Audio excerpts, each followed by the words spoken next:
Every night she asked for leftover food. One day, her boss decided to follow her and ended up in tears.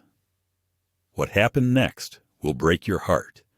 Sometimes, the quietest people carry the heaviest burdens. In the heart of Houston, Texas, just off the I-10 and tucked behind the skyline, there's a restaurant where the rich gather, where steaks sizzle and wine flows.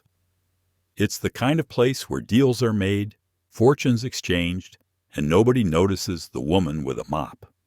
But someone did. Mary Evans, 42. A janitor with tired eyes, a strong back, and a soft voice. Every night after her shift, she'd ask for one thing. Not money, not time off, not even respect. Just leftovers. And one man noticed. Richard Collins, decorated veteran, self-made millionaire. The kind of man who doesn't miss much, but doesn't ask many questions either. Until one night, he did. That evening, as the last table cleared and the lights dimmed, Richard watched Mary walk away, holding nothing but a small plastic bag. And something inside him stirred. So he followed her, down familiar roads and into places he hadn't seen since his army days, forgotten streets, cracked sidewalks, houses held together with duct tape and prayer. What he found there didn't just shock him, it shook him. This isn't a story about poverty. It's a story about love, quiet sacrifice, and the moment a hardened man realized how little it takes to change everything. Don't go anywhere. This story might just stay with you long after the screen fades to black. Golden Fork. That was the name on the big brass sign. It stood tall and proud on a tree-lined street in the heart of Houston. Inside, you'd find more than just good food. You'd find power. Oil executives, judges, retired generals. They'd sit in high-back leather chairs, ordering ribeye, salmon flown in from Alaska, and wine aged longer than most marriages. The restaurant was a well-oiled machine. Staff moved like clockwork, sharp uniforms, polished shoes, white gloves on Fridays. Everything had to be perfect, because that's how Richard Collins liked it. Mr. Collins, as everyone called him, was a man of few words. 62 years old, tall and broad-shouldered, the kind of man who stood straight even when no one was watching. Silver hair, trimmed just right. His suits, always tailored. His boots, always shined to a mirror's edge. Size 12, custom made in El Paso. Folks said he built the Golden Fork from the ground up, used his GI Bill to go to culinary school, flipped burgers through college, then opened this palace of Southern hospitality. He never bragged, just worked, observed, watched everything, like a hawk over a field. He didn't talk much to his staff, a nod here, a quiet, good work there. But everyone respected him, and most feared disappointing him. And then there was Mary Evans, 42, the night janitor. She clocked in around 9 p.m., just as the kitchen was closing. She swept under every table, wiped every booth, cleaned restrooms most folks wouldn't dare enter. She didn't say much either. Just, "Good evening, sir," and "Excuse me," if you were in her path. She wore the same uniform every night. Brown shirt, faded slacks, sneakers worn down at the heel, carried a lunchbox that never smelled like lunch. No one really noticed her, except for one thing. Every night, after finishing her shift, she'd quietly ask someone in the kitchen, "Mind if I take a little bit of what's left?" Most nights it was scraps, chicken bones with a little meat on them, rice, mashed potatoes if she was lucky. She never asked for more, and she never missed a night. Mr. Collins didn't think much of it at first. Thought maybe she was frugal. Maybe she just didn't like wasting food. But something about her request, so gentle, so humble, began to linger. One night, just after the staff clocked out and the dining room fell quiet, Mr. Collins watched her from his office window. She walked out the back door, holding a small plastic bag, just like always. But this time, instead of turning out the lights and heading to his truck, he grabbed his coat and followed. He didn't know why. Maybe it was guilt. Maybe it was curiosity. Or maybe deep down, he sensed something he couldn't explain. Out in the parking lot, he kept his distance. She didn't drive, just walked. A steady pace, no phone in her hand, no earbuds, just her and the night. She walked past storefronts and gas stations, over cracked sidewalks, and through dimly lit intersections. 30 minutes in, she boarded an old city bus. Mr. Collins followed in his truck, keeping the headlights off. He hadn't done anything like this since his recon days overseas. The bus finally stopped in a rundown part of town, where porches sagged and fences leaned like tired men. Mary stepped off and made her way down a narrow dirt path. What he found there, he'd never forget. But before we get to that moment, before his heart was cracked wide open, you need to know this. This wasn't a woman looking for charity. This was a woman holding something together, something precious, with nothing but her two hands and pure grit. And by the time Mr. Collins realized that, it was already too late to walk away. It was nearly 9:30 p.m. at the Blue Oak Diner, the kind of small-town Texas place where folks call you Hon and remember how you like your eggs. The kitchen was closing, the clatter of pots and pans winding down, and the smell of grilled onions lingering in the air. Richard Collins stood by the register, flipping through the day's receipts. He didn't expect anything unusual. Just another Thursday night in Kerrville. But then, Mary approached. She didn't usually speak much. Quiet, punctual, humble. You'd barely know she was there, except that the floors always gleamed by morning. But this night, she stepped forward with something in her eyes, something like courage mixed with shame. "Mr. Collins," she said softly, almost too soft to hear over the sound of the dishwasher, "would it be okay if I took home some of the leftovers?" Richard looked up, puzzled. She'd never asked for anything, not once in the 14 months she'd been mopping floors and emptying trash cans at his place. Not a raise, not a favor, not even a day off when the weather turned to sleet. "Of course," he replied without hesitation, but his voice carried curiosity now. "Is everything all right?" Mary's eyes flicked away. "Yes, sir, just been a hard week." She didn't explain, didn't complain. Just gathered a few takeout containers, carefully choosing cold fries, half a burger, the end of a meatloaf someone didn't touch. And then she left. But something about the way she clutched that bag, like it was more than just food, like it was survival. And Richard, well, he stood there a while longer than usual that night. Something inside him itched. Something that told him there was more to this story than a few leftovers. So he waited, watched as she crossed the parking lot beneath the pale orange glow of the street lamp, then quietly got into his truck and followed, slow, careful, lights off. The road led away from Main Street, down past the railroad tracks, past the fields where the deer liked to gather.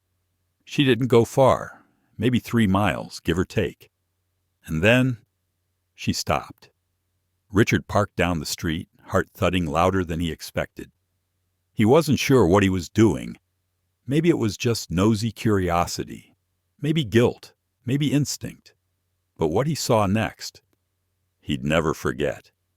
Mary didn't go inside a house. She went behind one, to a small, dilapidated camper parked in the back lot of a mechanic's yard. The kind of camper that hadn't seen the open road in 20 years. No lights, no sound, just darkness. Until she opened the door. And then came the glow. A flashlight maybe, a candle, and 2 small faces peeking out from the inside. Children, 2 girls. Couldn't have been older than 6 or 7. They lit up when they saw her. Not because she had toys, not because she brought candy, but because she brought food, leftovers. Richard sat in his truck, frozen. He had built a business, donated to causes, served on boards. But here, in this forgotten corner of town, was a woman who worked 2 jobs, lived in a trailer without running water, and gave everything she had for the sake of 2 children. And she had to ask for scraps. And for the first time in a long time, Richard Collins didn't feel like the man who had it all together. He felt small. But something inside him, something old and decent and quietly Texan, began to stir. He could have driven home, turned on the news, poured himself a glass of bourbon. But that night, Richard Collins didn't. Instead, he sat in his Silverado, headlights off, heart thumping in a way he hadn't felt since the war. Through the windshield, he watched Mary disappear into the shadows, her grocery bag swinging gently at her sides. She didn't look back once. That alone told him something. She was used to walking alone. He waited a full minute, then turned the key, engine humming low, and eased out of the lot, careful to keep his distance. Mary moved fast. For someone working long shifts and wearing shoes with soles nearly gone, she walked like she had somewhere to be, and couldn't afford to be late. She didn't take the main roads. She weaved through alleys, crossed empty parking lots, ducked under a flickering street lamp that hadn't worked in weeks. Mr. Collins followed, staying 2 turns behind. His truck wasn't built for stealth, but he knew how to move unnoticed. Old habits. After nearly 20 minutes on foot, Mary reached a weathered bus stop near an old laundromat. She sat on the metal bench, set her bags beside her, and waited. The bus came with a hiss, brakes squealing. It was one of those older city buses, paint faded, air conditioner probably broken. She climbed aboard and the doors shut behind her. Collins didn't think twice. He pulled onto the road and followed, staying several car lengths back. The bus twisted through narrow streets, heading away from the city's light. The neighborhoods grew darker, rougher, porches with sagging steps, chain-link fences rusted through. About 30 minutes later, the bus came to a halt near a vacant lot. Mary stepped off, her breath visible in the cool air. She didn't hesitate, just turned and headed down a narrow dirt road. Collins parked a block away, killed the engine, and followed on foot. Gravel crunched under his boots. He kept to the shadows. Ahead, Mary moved like she knew every dip in the ground. No flashlight, just instinct. She stopped in front of what looked like an old trailer home, or what was left of one. The roof sagged in the middle. Windows were taped up with plastic. A piece of plywood served as the front door. And then, something happened that stopped Collins in his tracks. The door creaked open, and 2 little girls, barefoot, hair braided in pigtails, ran out squealing, "Mama!" Mary dropped to her knees, arms wide, bags forgotten. "My babies," she whispered. The girls wrapped around her, giggling. Mary held them tight, eyes closed, rocking slightly. From his hiding spot near the fence line, Collins watched, unable to move. One of the girls held up a bag. "Did you bring chicken, Mama?" "I sure did," Mary smiled. "And a little mac and cheese, too." They disappeared inside. A soft light flickered to life behind the cracked plastic window. Collins exhaled slowly. That wasn't a house. That was survival. No running water, no heat, no beds. But it was full of something more important, love. And he felt it, like a punch to the gut. He thought about the ribeyes that went untouched back at Golden Fork, the bottles of wine corked and tossed, the linen napkins that got laundered more often than these girls had socks. He looked down at his polished boots. For the first time in years, they didn't feel right. And for the first time in even longer. He didn't feel rich. He felt ashamed. Richard Collins had seen a lot in his lifetime. War zones, courtroom battles, business takeovers. but nothing quite like what he saw that night through a cracked window on the edge of town. He stood in the shadows, boots planted in dry Texas dirt, watching Mary Evans kneel beside her daughters. The inside of the trailer was barely lit, one hanging bulb swaying slightly, casting long shadows on the walls. On the bare floor, the girls sat cross-legged atop an old quilt. Mary pulled from those grocery bags like a magician, chicken bones with some meat left, mac and cheese scraped from the corners of a tray, 2 dinner rolls flattened but intact. She split everything evenly. Not once did she lift a bite to her own lips. She watched them eat. That was enough for her. Richard's throat tightened. He took a step back. The cold air hit him, but the burn in his chest had nothing to do with weather. It was shame. He thought of the golden fork, linen napkins, truffle oil, plates the size of tires. He thought of the untouched entrees he'd seen scraped into the trash. He thought of the wine poured out because it had breathed too long. And then he thought of Mary's daughters, eating dinner like it was Christmas morning. His hands were shaking. He leaned against the fence, steadying himself. And in that quiet, he heard something he hadn't expected. Laughter. Those little girls were giggling, not because they were full, but because their mama was smiling. Because even in a drafty trailer, love was thicker than the cold. Richard covered his mouth. Tears welled in his eyes. "This ain't right," he whispered to no one. He'd built his success on hard work, discipline, and fairness. That's what he told himself. But now, he realized fairness was sometimes a luxury, and Mary had never even had the chance to ask for it. She never complained, never called in sick, never even asked for a holiday off. All she ever requested was leftover food, and only for her girls. He thought of his own mother, Eileen Collins, a school secretary in Abilene. She raised 3 boys after their daddy died in a grain elevator accident. She too had skipped meals. He remembered catching her pretending to sip coffee while the boys ate chili out of reused jars. "Strong women raise stronger kids," she used to say. Now, decades later, Richard saw that same strength in Mary Evans. He didn't know what came next, but he knew one thing for sure. He couldn't ignore it. He stepped back, slowly, careful not to be seen. He didn't want to take this moment from them, not yet.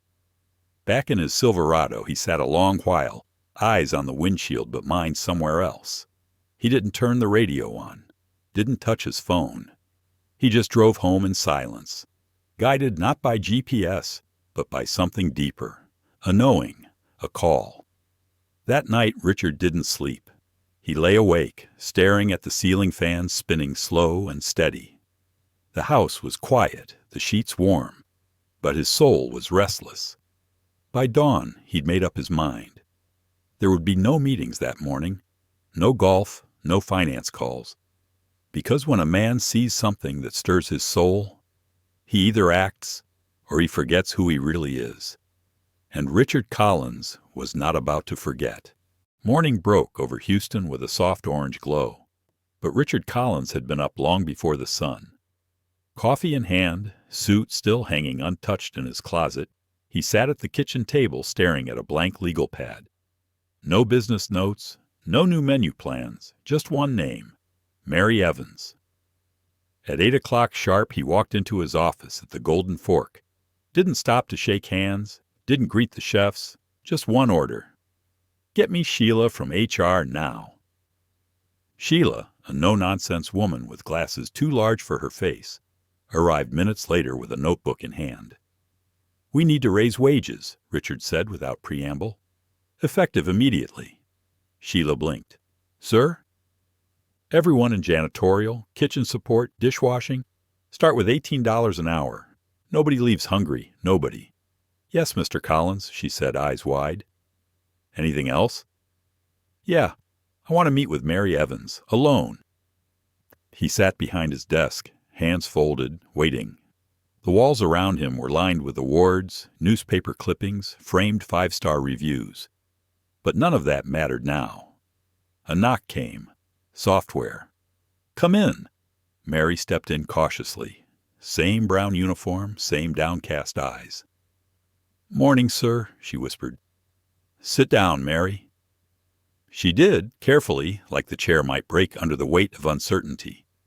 There was silence for a moment, the kind of silence that lingers. Then Richard leaned forward. "Mary, last night, I followed you." Her eyes widened, hands clenched. "I saw where you live. I saw your girls." Her lips trembled. She tried to speak, but nothing came out. "You didn't do anything wrong," he said softly. "You did everything right, and it broke me to watch it." Mary wiped at her eyes. "I'm sorry, sir. I just wanted to feed them." Richard shook his head. "You don't owe me an apology. I owe you a change." He opened a drawer and slid a sealed envelope across the desk. "You're being promoted. Executive assistant. Full benefits. Higher salary. You'll start Monday." Mary stared at the paper like it might vanish. "Sir, this can't be for me." "It is," he said, "but there's more." He stood, walked to a side cabinet, and pulled out a second envelope, this one thicker, heavier. "This is a lease. Paid in full for 1 year. Small apartment. 2 bedrooms. Safe neighborhood. Close to a school." Mary gasped. A hand flew to her chest. "You and your girls won't sleep on the floor again," Richard said. "And your fridge won't be empty." The tears came fast this time. "God bless you," she whispered, her voice cracking. "I don't know what to say." "Don't say anything," he replied. "Just take it. You earned this, Mary." That night, a black SUV pulled up outside the trailer. A driver stepped out with a smile. "Ma'am, Mr. Collins sent me. Time to take you home." Mary held her daughters close as they rode across town, eyes wide with wonder. The new apartment wasn't grand, but to them, it was paradise. Real beds, a working heater, cabinets with food. Mary stood in the doorway that night, watching her girls jump on their new mattresses, their laughter echoing down the hall. She looked up, eyes damp, and whispered, "Thank you, Lord." And far across town, Richard Collins sat on his porch, bourbon in hand, heart lighter than it had been in years. One small act, one simple request, and everything changed. The sun rose slowly over the east side of Houston, casting soft gold light on a neighborhood that hadn't seen much joy in years. But this morning was different. Outside a modest 2-bedroom apartment, a black SUV idled quietly. The driver stepped out and rang the bell. Mary Evans opened the door, still unsure if this was real. "Good morning, ma'am," the man said with a smile. "Mr. Collins asked me to check on you and the girls. Said you're not to lift a finger today." Mary stood frozen for a second, then gave a small, stunned nod. "Please, come in." Inside, the air was warm. The smell of bacon and toast floated from the kitchen. Her daughters were already up, sitting at a real table, eating from matching plates. The driver looked around and smiled. "Feels like home already." It did. There were fresh sheets on the beds, cereal in the pantry, and a note from Mr. Collins tucked in the silverware drawer. "Everyone deserves a fresh start. Use this home to rest, to grow, to dream. With respect, R.C. That morning, Mary did something she hadn't done in a very long time. She sat. She breathed. She watched her daughters laugh over orange juice, and for the first time in years, she didn't worry about the next meal. Later that day, they walked together through the small park across the street. Her youngest skipped ahead, stopping to smell every wildflower along the path. Her oldest looked up at her and said, "Mama, are we rich now?" Mary smiled.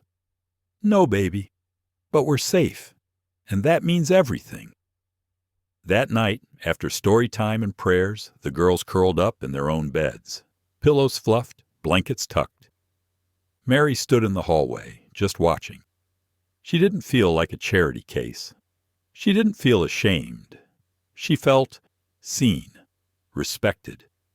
And when she closed her eyes, she dreamed, not of escape, but of future. School dances, science fairs, hot meals every night. Across town, Richard Collins sat alone on his porch, a cool breeze brushing against his shirt sleeves. He held an old photograph, his mother smiling in front of their little home in Abilene. He raised his glass. "You were right, Mama. Strong women raise stronger kids."